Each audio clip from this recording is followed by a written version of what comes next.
পান নষ্ট হয়ে যায় এইভাবেই।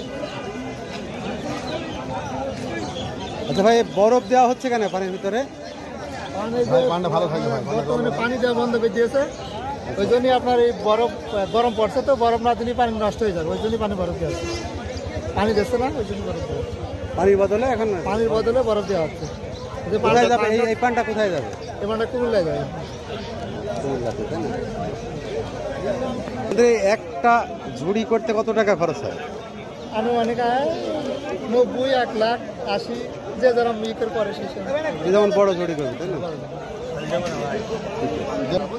এটা হচ্ছে মোটরসাইকেল স্ট্যান্ড। এই বাজারের পাশে আরও কয়েকটি মোটরসাইকেল স্ট্যান্ড আছে, সেগুলো আপনাকে পরে দেখাবো।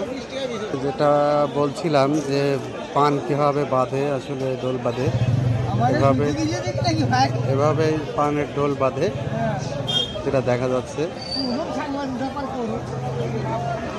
যে একদম নিচ থেকে পর্যন্ত দেখায়।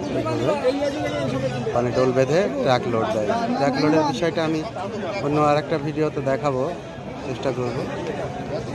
পানের হাটকে ঘিরে এখানে বসেছে চায়ের দোকান।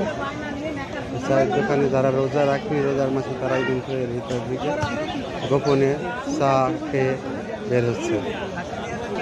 এখানে দেখা যাচ্ছে পান খাওয়াচ্ছে,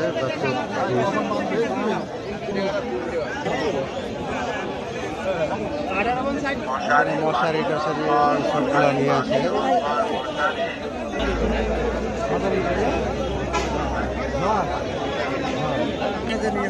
এগুলো কি টুপি?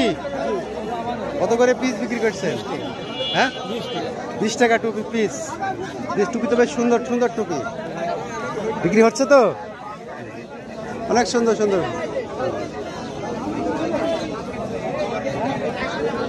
আজকের ভিডিও এই পর্যন্তই। পরবর্তীতে ভিডিওতে আবার দেখা হবে, কথা হবে। সবাই ভালো থাকবেন, সুস্থ থাকবেন এবং আমার চ্যানেলটি সাবস্ক্রাইব করবেন, আমার ফেসবুক পেজটি ফলো দিয়ে রাখবেন। সবাইকে অসংখ্য অসংখ্য ধন্যবাদ।